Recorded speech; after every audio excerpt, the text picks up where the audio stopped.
का। तो पिछले क्लास में हम लोगों ने इतिहास का चौथा लेसन भारत में राष्ट्रवाद का पूरा लघु उत्तरीय खूब बढ़िया से पढ़ लिया था, दिखाई दे रहा है। आज हम लोग करने वाले हैं भारत में राष्ट्रवाद का दीर्घ उत्तरीय प्रश्न।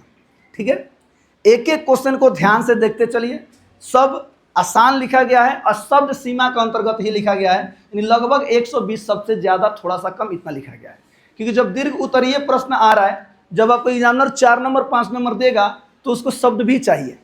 2 लाइन लिख करके आप सोचते हैं कि 4 नंबर मिल जाएगा, ऐसा नहीं होने वाला है।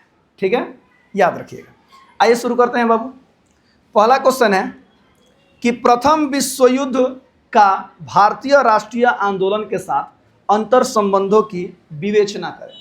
दीर्घ उत्तरीय में ना ये क्वेश्चन बड़ा महत्वपूर्ण आएगा सर, उसको किसी तरह भी याद कर लीजिएगा कि भारतीय राष्ट्रीय आंदोलन में महात्मा गांधी के योगदानों का वर्णन करें। ये क्वेश्चन पूछ चुका है एग्जाम में और बार बार रिपीटेड क्वेश्चन है। ठीक है, याद रखिएगा। पहला क्वेश्चन है कि प्रथम विश्व युद्ध का भारतीय राष्ट्रीय आंदोलन के साथ अंतर संबंधों की विवेचना करें, यानी कि प्रथम विश्व युद्ध का और भारतीय राष्ट्रीय आंदोलन में क्या संबंध था, क्या हुआ था। आइए देखते हैं आंसर, देखिएगा। प्रथम विश्व युद्ध 1914 से 1918, यहाँ पर 1919 भी लिख सकते हैं, कोई बात नहीं। ठीक है, 1914 से 1918 ने भारतीय राष्ट्रीय आंदोलन को नया मोड़ प्रदान किया। युद्ध के दौरान ब्रिटिश सरकार ने भारतीयों से सैनिक, धन और संसाधन जुटाने में सहयोग मांगा और बदले में स्वशासन का आश्वासन दिया। याद आ रहा है, मैं जब क्लास में बता रहा था कि जब विश्व युद्ध छिड़ा, हमारा देश किसका गुलाम था? अंग्रेजों के शासन के अंतर्गत था ना। तो अंग्रेजों ने विश्व युद्ध में हम लोगों से, भारतीयों से सैनिक, धन और संसाधन जुटाने का सहयोग मांगा और बदले में कहा कि चलिए मैं आप लोग क्या दूंगा, स्वशासन दूंगा, एक तरह से मैं आज़ादी दे दूंगा, अंग्रेजों ने कहा था। ठीक है, आगे देखिएगा। भारतीय नेताओं ने सहयोग किया, यानी हम लोगों ने सहयोग भी किया। एकदम कहानी की तरह समझिए, पूरा याद हो जाएगा। भारतीय नेताओं ने सहयोग किया, विशेषकर कांग्रेस के उदारवादी वर्ग ने। लेकिन जैसे ही युद्ध खत्म हुआ, युद्ध समाप्त होने के बाद अंग्रेजों ने अपने वादे पूरे नहीं किए, यानी वादा से क्या हुआ, मुकर गए। वादा तो टूट जाता है, विश्वास नहीं करना चाहिए। अरे भाई, माने अंग्रेजों पे विश्वास नहीं करना चाहिए था, लेकिन हम लोग भाई थे भारतीय, बात समझ में आया। तो अंग्रेजों पे विश्वास कर लिए और वो लोग वादा को पूरा नहीं कर पाए, जिससे भारतीयों में क्या फैल गया, असंतोष की भावना फैल गई कि देखो सर्वा झूठ बोलता रसन। अरे सॉरी, भाई हो जाता है, ये अंग्रेजों के लिए था। ठीक है, देखो झूठ बोलता रसन। उन लोगों के लिए तो बढ़िया बढ़िया शब्द बोला जाए, वो भी क्या होगा, कम होगा, कोई बात नहीं। आगे देखिएगा। युद्ध के दौरान भारी कर माने टैक्स, भारी कर, महंगाई, खाद्य संकट और बेरोजगारी ने आम जनता की हालत क्या कर दी थी, खराब कर दी। इसी बीच रॉलेट एक्ट 1919 में लगा दिया गया, क्योंकि सभी भारतीय अंग्रेजों के खिलाफ क्या कर रहे थे, प्रदर्शन कर रहे थे, सामने आ रहे थे। इसीलिए सर सिडनी, कौन था, सर सिडनी रॉलेट की अध्यक्षता में कौन सा एक्ट लगा दिया गया, रॉलेट एक्ट लगा दिया। और रॉलेट एक्ट में क्या हो रहा था पता है ना, ये क्वेश्चन लघु उत्तरीय में था। किसी भी भारतीय को बिना कुछ न रहे रोड पर घूम बहने चल सीधे काम है, जेल में भीतर। आगे देखिएगा। और जालियांवाला बाग हत्याकांड जैसे दमनकारी घटनाओं ने आंदोलन को और तीव्र कर दिया। इसके विरोध में महात्मा गांधी ने असहयोग आंदोलन क्या कर दिया, शुरू कर दिया था। ठीक है, पॉइंट में लिखा गया है, इस प्रकार प्रथम विश्व युद्ध ने भारतीयों की राजनीतिक चेतना को जागृत किया, जागृत लिख सकते हैं, जागृत किया, और राष्ट्रीय आंदोलन को व्यापक जन समर्थन क्या हुआ, प्राप्त हुआ। याद रहेगा, असहयोग आंदोलन पहला जन आंदोलन था, यह भी क्वेश्चन था। आगे देखिएगा। अगला क्वेश्चन है 2 नंबर, असहयोग आंदोलन के कारण एवं परिणामों का वर्णन करें। याद आ रहा है, लघु उत्तरीय बाबू याद करने की कोशिश कीजिए। लघु उत्तरीय आएगा तो वो भी आप इसमें क्या कर सकते हैं सर, एंटर कर सकते हैं। ठीक है, तो असहयोग आंदोलन के कारण एवं परिणामों की विवेचना करें, वर्णन करें। आंसर देखिए। असहयोग आंदोलन की शुरुआत महात्मा गांधी ने 1920 में की थी। कब की थी, 1920 में की थी। इसके मुख्य कारणों में से कौन सा था, रॉलेट एक्ट जो कब पारित हुआ, 1919 में। जालियांवाला बाग हत्याकांड और खिलाफत आंदोलन शामिल थे। रॉलेट एक्ट ने बिना मुकदमे के गिरफ्तारी का अधिकार दिया, जिससे जनता में रोष फैल गया। जालियांवाला बाग की घटना ने भारतीयों को ब्रिटिश शासन की क्रूरता का एहसास कराया। वहीं खिलाफत आंदोलन के माध्यम से मुसलमानों में भी असंतोष फैला। किनके खिलाफ, अंग्रेजों के खिलाफ। ठीक है, आगे लिखा गया है, इस आंदोलन के अंतर्गत, किस आंदोलन के अंतर्गत? असहयोग आंदोलन के अंतर्गत सरकारी नौकरियों, स्कूलों, अदालतों और विदेशी वस्त्रों का बहिष्कार किया। आंदोलन ने देश में स्वदेशी वस्तुओं के उपयोग को बढ़ावा दिया। परिणाम स्वरूप ब्रिटिश सरकार बौखला गई। क्या हो गई सर? बौखला गई और दमनात्मक नीति अपना गई, यानी दमन करने लगी हम भारतीयों का। लाखों लोग गिरफ्तार हो गए। 1922 में चौरी चौरा कांड के बाद, अब देखिए इस लाइन को भी लिखना जरूरी है सर, 1922 में चौरी चौरा कांड के बाद गांधी जी ने असहयोग आंदोलन क्या कर लिया? वापस ले लिया। यह आंदोलन भले ही अधूरा रह गया हो, यह आंदोलन भले ही अधूरा रह गया हो, लेकिन इसने भारतीय जनता को पहली बार राष्ट्रव्यापी राजनीतिक चेतना से जोड़ा और स्वतंत्रता संग्राम को क्या दिया था? नई दिशा दिया था। इस प्रकार यह आंदोलन सबसे सर्वप्रथम जन आंदोलन था। यह भी लाइन आप उसमें लिख सकते हैं, क्योंकि इसमें कौन कौन भाग लिए थे? किसान, मजदूर, महिलाएं, सभी लोगों ने। अगला क्वेश्चन देखिए, सविनय अवज्ञा आंदोलन के कारणों की विवेचना करें। ठीक है सर, सविनय अवज्ञा आंदोलन के कारणों की विवेचना करें। आंसर देखिएगा, लिखा गया है, सविनय अवज्ञा आंदोलन की शुरुआत महात्मा गांधी ने 12 मार्च 1930 को दांडी यात्रा से की थी। आप आंसर ऐसे लिखेंगे, कोई बच्चे डायरेक्ट ऐसे लिखते हैं सर कि सविनय अवज्ञा आंदोलन के कारण इस प्रकार है। अच्छा आप बताइए, जब ये पहला लाइन आप लिखिएगा, सविनय अवज्ञा आंदोलन की शुरुआत महात्मा गांधी ने 12 मार्च 1930 को दांडी यात्रा से की, यानी कि आपने पहले सविनय अवज्ञा आंदोलन के बारे में बताया। ध्यान सुनिएगा, अब ना पता चलेगा कि इसका कारण क्या था। आगे लिखा गया है सर, इसके पीछे कई प्रमुख कारण थे। सबसे पहले ब्रिटिश सरकार ने भारतीयों की राजनीतिक मांगों को नजरअंदाज कर दिया था। नेहरू रिपोर्ट को अस्वीकार कर ब्रिटिशों ने साइमन कमीशन भेजा था, जिसमें कोई भी भारतीय सदस्य नहीं था, जिससे राष्ट्रव्यापी क्या हुआ? विरोध हुआ। इसके अलावा इतना ही नहीं, नमक कानून भी आंदोलन का प्रमुख कारण बना। नमक जैसी आवश्यक वस्तु जो कि सब घर में आता है सर, उस पे भी क्या लगाया गया था? टैक्स लगाया गया था। लगाना गरीब जनता के प्रति क्या था? अन्याय था। गांधी जी ने इस कानून को तोड़ने का निश्चय किया, और पता है ना, दांडी यात्रा से जाकर के उन्होंने क्या किया था? नमक कानून तोड़ भी दिया था। आगे दे, और वही सविनय अवज्ञा आंदोलन का क्या था? शुरुआत था। आगे देखिएगा, 1929 के लाहौर अधिवेशन में भारतीय राष्ट्रीय कांग्रेस ने पूर्ण स्वराज की घोषणा की और गांधी जी को आंदोलन का नेतृत्व क्या कर दिया? सौंप दिया।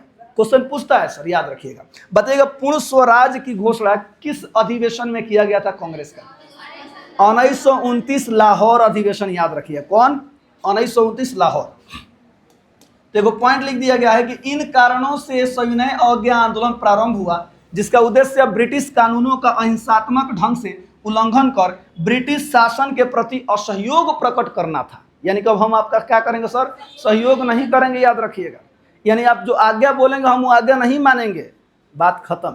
आगे देखिएगा, भारत में मजदूर आंदोलन के विकास का वर्णन करना है सर। ठीक है, तरल का विकास सरना, ठीक है, मजदूर आंदोलन का विकास कैसे आगे बढ़ा इसका वर्णन करना है। ध्यान से देखिएगा, भारत में मजदूर आंदोलन की शुरुआत 19वीं शताब्दी के अंत में हुई, जब औद्योगिकरण के कारण मजदूर वर्ग का शोषण बढ़ने लगा। मजदूर आंदोलन कब होगा? जब मजदूरों को परेशानी होगी तब ना होगा।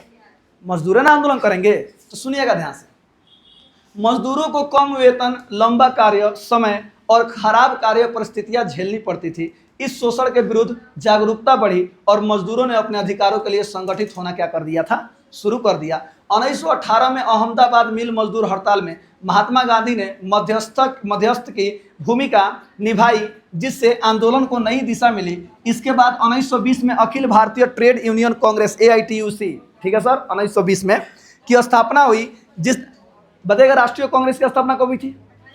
1885, याद रखिएगा। अगर आए अखिल भारतीय ट्रेड यूनियन कांग्रेस 1920, ठीक है, स्थापना हुई, जिससे मजदूरों को संगठित रूप से आवाज दी गई। दो पॉइंट लिखा गया है, रूसी क्रांति और वामपंथी विचारधारा से भी मजदूर आंदोलन को प्रेरणा मिली। मेरठ षड्यंत्र केस 1929 ने इसे और चर्चा में ला दिया। किसको? मजदूर आंदोलनों को। मजदूर आंदोलनों ने स्वतंत्रता संग्राम में भी योगदान दिया और आज़ादी के बाद श्रमिकों के अधिकारों की सुरक्षा हेतु श्रम कानून बनाए गए। क्या बनाए गए?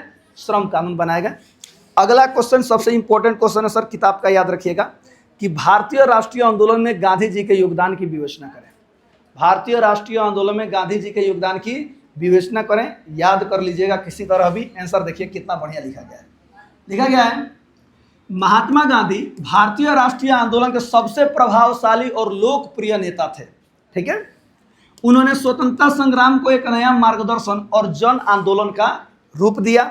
वे अहिंसा और सत्याग्रह के प्रबल समर्थक थे। बहुत लोग का आदत होता है सत्य और अहिंसा, जिससे बहुत लोग आदत हो गया है सत्य और अहिंसा, तो आप यहां पर यह भी लिख सकते हैं आसान भाषा में, वे सत्य और अहिंसा के प्रबल समर्थक थे। ठीक है, आपकी मर्जी है, ये पूरा लिखा चाहे लिख लीजिए, सत्य और अहिंसा दोनों बतिया सेम है। गांधी जी ने 1915 में दक्षिण अफ्रीका से भारत लौटने के बाद भारतीय राजनीति में सक्रिय रूप से भाग ले लिया और अपने मरते दम तक कहां पर रहे? भारतीय राजनीति में ही रहे, याद रखिएगा। आगे देखिएगा, उनका पहला बड़ा आंदोलन चंपारण सत्याग्रह था, जो कब किया गया था? 1917 में किया गया था, जिससे उन्हें किसानों का समर्थन मिला, क्योंकि ये कौन सा आंदोलन था? किसान आंदोलन था, याद रखिएगा। इसके बाद उन्होंने असहयोग आंदोलन जो कि 1920 में किया, नमक सत्याग्रह व सविनय अवज्ञा आंदोलन जो कि 1930 में किया गया, और भारत छोड़ो आंदोलन 1942 में किया गया। इन सभी का नेतृत्व किन्होंने किया? महात्मा गांधी ने किया। कभी कभी ये भी क्वेश्चन पूछ देता है कि महात्मा गांधी द्वारा किए गए आंदोलनों की चर्चा करें तो देख लेगा, चंपारण सत्याग्रह, असहयोग आंदोलन, सविनय अवज्ञा आंदोलन, भारत छोड़ो आंदोलन, खेड़ा आंदोलन, उसमें भी वो थे भाई। आगे देखिएगा, गांधी जी ने देश के हर वर्ग को आंदोलन से जोड़ा, ग्रामीण, शहरी, महिलाएं, मजदूर और छात्र। उन्होंने स्वदेशी वस्त्र, छुआछूत उन्मूलन और धार्मिक एकता पर भी बल दिया। उनका नेतृत्व भारतीय स्वतंत्रता आंदोलन को जन आंदोलन में बदलने में निर्णायक रहा। अर्थात उनके सभी आंदोलन क्या थे? एक प्रकार के जन आंदोलन थे, क्योंकि सभी लोग उनके आंदोलनों में क्या कर रहे थे? भाग ले रहे थे। भाग ले रहे थे माने कौन चीज? भाग ले रहे थे, शामिल हो रहे थे। ठीक है, हाँ देखिए, सबसे लास्ट क्वेश्चन है, भारतीय राष्ट्रीय आंदोलन में वामपंथियों की भूमिका को रेखांकित करें। सुनिएगा ध्यान से, वामपंथी कहिए चाहे समाजवाद कहिए, उन्हीं का सब ये पर्यायवाची शब्द है। ठीक है, आगे देखिएगा, भारतीय राष्ट्रीय आंदोलन में वामपंथियों ने सामाजिक न्याय, आर्थिक समानता और मजदूर वर्ग के अधिकारों की रक्षा के लिए महत्वपूर्ण भूमिका निभाई थी। ठीक है सर, आगे लिखा गया है, वामपंथी विचारधारा से प्रेरित होकर युवाओं ने ब्रिटिश साम्राज्यवाद और पूंजीवादी शोषण के खिलाफ संगठित संघर्ष क्या कर दिया था? शुरू कर दिया। 1925 में भारतीय कम्युनिस्ट पार्टी की स्थापना हुई थी, याद रखिएगा। 1925 ईस्वी में भारतीय कम्युनिस्ट पार्टी की स्थापना हुई, जिसने मजदूर और किसान आंदोलन को संगठित किया। अखिल भारतीय ट्रेड यूनियन कांग्रेस मजदूर हितों की रक्षा के लिए वामपंथियों द्वारा सक्रिय रूप से चलाया गया, याद रखिएगा। जब भी AITUC आएगा ना तो याद रखिएगा मजदूरों के हित के लिए बनाया गया था। किसके लिए? मजदूरों। ठीक है, अगला है मेरठ षड्यंत्र केस 1929 में कई वामपंथी नेताओं पर ब्रिटिश सरकार को उखाड़ने का आरोप लगा, जिससे उनकी लोकप्रियता और बढ़ी। किनकी लोकप्रियता? वामपंथियों की लोकप्रियता और बढ़ गई। उन्होंने कांग्रेस के भीतर भी वामपंथी विचारधारा को फैलाया और गरीब व दलित वर्गों को आंदोलन से क्या किया? जोड़ा। इस प्रकार वामपंथियों ने भारतीय स्वतंत्रता संग्राम को आर्थिक और सामाजिक न्याय की दिशा में भी मजबूत किया। यानी वामपंथियों का भी योगदान रहा हमारे भारतीय स्वतंत्रता आंदोलन में। ठीक है, तो ये शब्द सीमा के अंतर्गत सभी के सभी क्वेश्चन आंसर लिखे गए थे। खूब बढ़िया से लघु उत्तरीय आप लोग पिछले क्लास में लिख लिए हैं। दीर्घ उत्तरीय प्रश्न आज आप लोग लिख लीजिएगा अच्छे तरह से, याद करने का प्रयास कीजिएगा, माने पढ़िएगा, समझ में आ जाएगा, लेकिन रिवीजन करते रहिएगा तो ज़्यादा बेहतर रहेगा। एग्जाम में आप और बेहतर रूप से लिख पाइएगा। ठीक है, तो यहीं पे कंप्लीट होता है चौथा लेसन पूरी तरह से। हंसते रहिए, मुस्कुराते रहिए, गाते रहिए, गुनगुनाते रहिए और हमेशा खुश रहिए। मिलते हैं अगले क्लास में, तब तक के लिए जय हिंद।